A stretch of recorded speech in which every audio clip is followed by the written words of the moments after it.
Hardware से जो है हैंग ऑन लोगों की प्रॉब्लम आती है।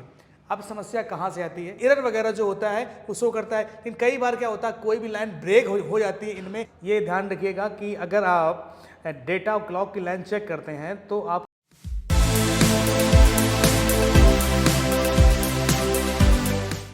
Hello friends, welcome to future net. मैं पंकज कुशवाहा।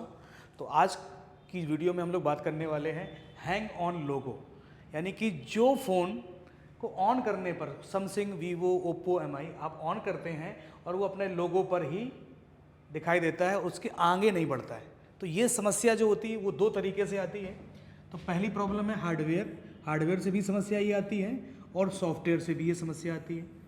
बट आज की जो क्लास होने वाली है बहुत इम्पॉर्टेंट है और इसमें हम बात करने वाले हैं कि हार्डवेयर से अगर हैंग ऑन लोगों की समस्या आती है तो उसको आप किस तरीके से सही कर सकते हैं। ओके, कई बार हमारे पास समस्या ऐसी आती है, जैसे वीवो के कुछ फ़ोन जो न्यू सिक्योरिटी वाले हैं उनको जब हम उनको अनलॉक करते हैं उस टाइम पे ये क्या हो जाते हैं, डेड हो जाते हैं या फिर फ़ोन हैंग ऑन लोगों पे रुक जाते हैं। इसके बाद जियो का आपने देखा होगा, जियो का मोबाइल जो आता है B320B, उसमें भी अगर आप माइक चेंज करते हैं, माइक चेंज करने के टाइम आपका फ़ोन हैंग ऑन लोगो या डेड हो जाता है। इसके बाद अदर हार्डवेयर से जो है हैंग ऑन लोगो की प्रॉब्लम आती है। अब समस्या कहाँ से आती है इसको समझते हैं। और जियो के फ़ोन में या वीवो के फ़ोन के अंदर अनलॉकिंग करने के टाइम फ़ोन डेड या हैंग ऑन लोगो क्यों होता है, माइक चेंज करने पे जियो के फ़ोन के अंदर फ़ोन आपका हैंग ऑन लोगो या डेड क्यों होता है। ओके, तो उसको समझने के लिए पहले हमको चीज़ें समझना पड़ेगा कि ये वर्किंग सिस्टम क्या होता है। ओके, तो आप लोग जानते हैं CPU यानी host CPU, power IC, charging IC, eMMC, WTR, sensor और भी अदर ICयाँ।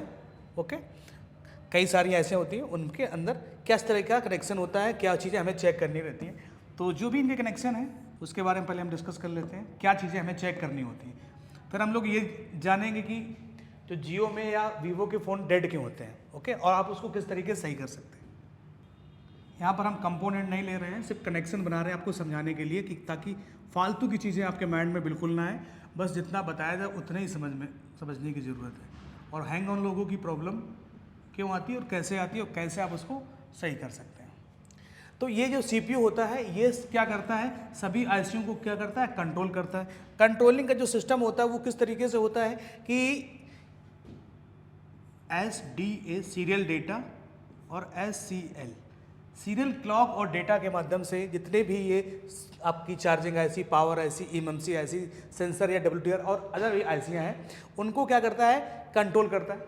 ओके, तो कई बार क्या होता है ये जितनी भी लाइनें होती हैं इनमें जो है SCL यानी क्लॉक और SDA यानी कि सीरियल क्लॉक और सीरियल डेटा लाइन ब्रेक हो जाती हैं। क्या हो जाती हैं? ब्रेक हो जाती हैं। उसकी वजह से फ़ोन आपका हैंग ऑन लोगो होता है। या इनके बीच में लगे हुए रजिस्टर, इन लाइनों के बीच में क्या लगे रहते हैं, रजिस्टर लगे रहते हैं। उन रजिस्टर की वैल्यू क्या होती है, हाई या लो हो जाती है। इसकी वजह से फ़ोन आपका हैंग ऑन लोगो की प्रॉब्लम में आता है। एक लाइन में अगर हम बात करें तो ओके, तो अब जब हमको हमारे पास जो फ़ोन आता है हैंग ऑन लोगो की समस्या हार्डवेयर से अगर है तो हार्डवेयर में आपको क्या चेक करना है कि आपको कुछ नहीं चेक करना, सिर्फ power IC, charging IC, WTR, eMMC और सेंसर और भी जो ICयाँ हैं उनमें सिर्फ आप ये चेक करिए कि जो इनके बीच में लगे हुए जो कंपोनेंट हैं, रजिस्टर हैं या कैपेसिटर हैं, ओके, या अदर कोई कंपोनेंट लगे हैं, ज़्यादातर रजिस्टर देखने को मिलते हैं, इनकी जो है वैल्यू क्या है। अगर रजिस्टर यहाँ पर मान लीजिए ये 2.2 किलो ओम का है और 2.2 किलो ओम का है तो इसकी जो वैल्यू मल्टीमीटर से आप ओम रेंज पे चेक करेंगे तो ये यहाँ पे उतना होना चाहिए। इसके अंदर भी कई बार जीरो ओम के जो है रजिस्टर लगे रहते हैं, जीरो वैल्यू के, तो आपको वो जीरो वैल्यू वहाँ पे है कि नहीं है आपको ये चेक करना रहेगा।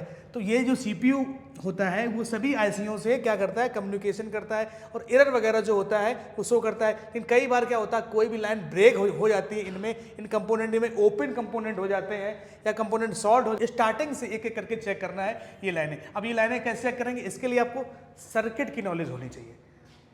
ओके, सर्किट की नॉलेज अगर आपके पास है तो आप हैंग ऑन लोगों को आसान तरीके से बिल्कुल रिपेयर कर सकते हैं।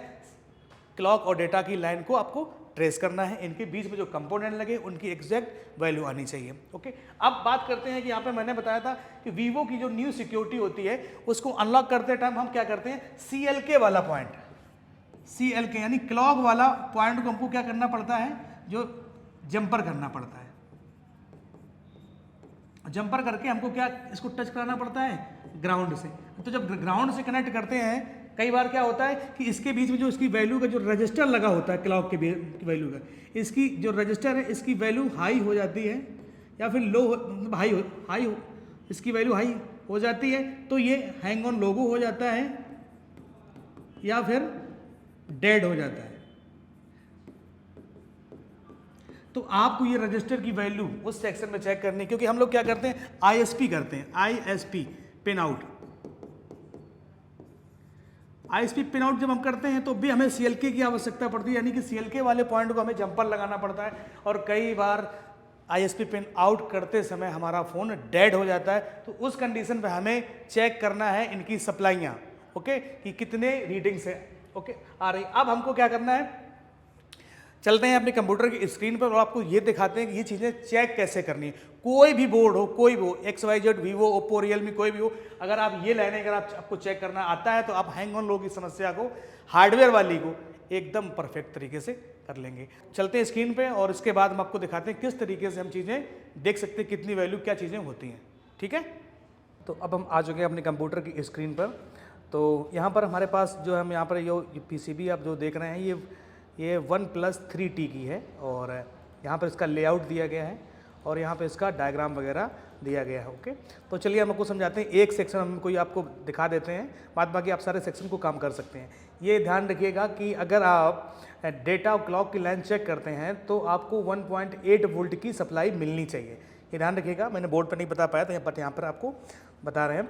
तो जैसे यहाँ पर OnePlus का ये है बैटरी कनेक्टर, थोड़ा नया सिस्टम इसका है थोड़ा, ये भी इसलिए मैंने ये बैटरी जैक लिया है, क्योंकि जो अभी तक हम लोगों ने जो 4G वाले फ़ोन में जो देखा था कि जो बैटरी में के जैक में एक प्लस और एक माइनस और एक ID और एक थर्मल की लाइन होती थी, बट इस वाले फ़ोन के अंदर OnePlus 3T के अंदर ID और थर्मल की लाइन ना होकर ये कंट्रोलिंग सीधा CPU ने ले लिया है। यहाँ पर डेटा और क्लॉक दोनों क्या है, CPU से कंट्रोल्ड है बैटरी के अंदर के, बैटरी जैक भी दोनों लाइनें हैं। तो देखिए यहाँ पर लिखा है बैटरी SCL और यहाँ पे एक बीच में रजिस्टर लगा हुआ है। इसके बाद सप्लाई CPU को गई है, इसके बाद SDA डाटा है और इसके बीच में एक ये रजिस्टर लगा है। बट हमें यहाँ पर इसकी वैल्यू भी पता नहीं है कि कितने वैल्यू का है। अगर इसमें कोई प्रॉब्लम आती है, इतना तो हमको दिख रहा है कि भाई हार्डवेयर सोल्यूशन में इसका लाइनिंग इधर से लेके इधर पे आ गई है। ओके, ये डायरेक्ट CPU में आई है, आप देख सकते हैं CPU में। बट अब इसको हमको देखना है जैक पे कि इस जो रजिस्टर यहाँ पर लगा है उनकी वैल्यू क्या होनी चाहिए। तो हम आते हैं लेआउट पे। लेआउट में हम बैटरी जैक को थोड़ा जूम करते हैं, इसका नंबर देखते हैं। तो ये हमने डबल क्लिक किया इसको, ये कॉपी हो गया। हम लोग सर्किट पे आए, right click, paste, find, next. Okay,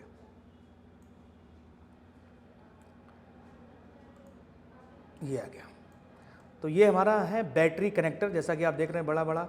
और थोड़ा यहाँ पे और जूम कर लेते हैं। तो यहाँ पर एक लाइन है VBAT की, ओके, और लाइन है क्या आपकी ग्राउंड की है। और बीच में देखिए पिन नंबर 2, एक सेकेंड, 1 और 2 तो जुड़ी हैं। पिन नंबर 3 जो है ये SCL है, यानी यहाँ पे देखो लिखा भी है ID। और पिन नंबर 4 यानी टेम्परेचर यानी SDA, डेटा और क्लॉक की लाइन है। ओके, अब अगर हम इसी लाइन को आगे बढ़ते जाएंगे तो इसमें आप देखो ध्यान से एक एक कैपेसिटर लगे हैं दोनों के अंदर, ठीक है। बट ये पैरेलल में है, ये तो शॉर्टिंग से पता चल जाएगा अगर हमें फ़ोन शॉर्ट होगा। बट यहाँ पर देखिए रजिस्टर जो 2 लगे हैं ये 100 ओम की रजिस्टर लगे हैं। अगर इनकी वैल्यू घटती या बढ़ती है तो आप ये समझ जाइएगा कि आपके फ़ोन के अंदर हैंग ऑन लोगों की प्रॉब्लम आएगी। कई बार फ़ोन डेड भी हो जाते हैं। इसी तरीके से इस रजिस्टर जैसे यहाँ पर हमने चेक किया इधर ये, तो ये 100 ओम के हैं, आप इनको चेक कर सकते हैं ओम रेंज पे। ओके, ऐसी तरीके से आप जैसे मान लो पावर IC है, कहाँ पे लगी पावर IC को सर्च करिए और इसके बाद आप डेटा क्लॉक की लाइनें चेक करिए, क्या उसके बीच में कौन से कंपोनेंट लगे हैं, कैपेसिटर लगे हैं, रजिस्टर लगे हैं। ओके, ऐसे ही आप जो है अगर पावर IC दूसरी लगी है, सेकेंडरी IC, या किसी 5G फ़ोन में 3 IC लगी, 4 IC लगी, बट आपको यहाँ पर कॉन्सेप्ट बिल्कुल क्लियर जो है रखना है कि आपको डेटा और क्लॉक की लाइनें चेक करनी है और उनके बीच में जो रजिस्टर लगे हैं सीरीज़ पे उनकी वैल्यू जो है सर्किट से पता चलेगी कम और ज़्यादा की। तो ये ध्यान रखने वाली बातें हैं, आप एक एक करके इनसे कर सकते हैं। ठीक है, वीडियो और लंबा हो जाएगा बट हम वीडियो को यहीं पर एंड करते हैं। और मेरे वीडियो आप कहाँ से देखते हैं कमेंट करके जरूर बताइए। मेरे वीडियो में क्या कमी रहती है कमेंट करिए ताकि हम जान सकें और हम उस चीज़ को और भी इम्प्रूव कर सकते हैं। ओके।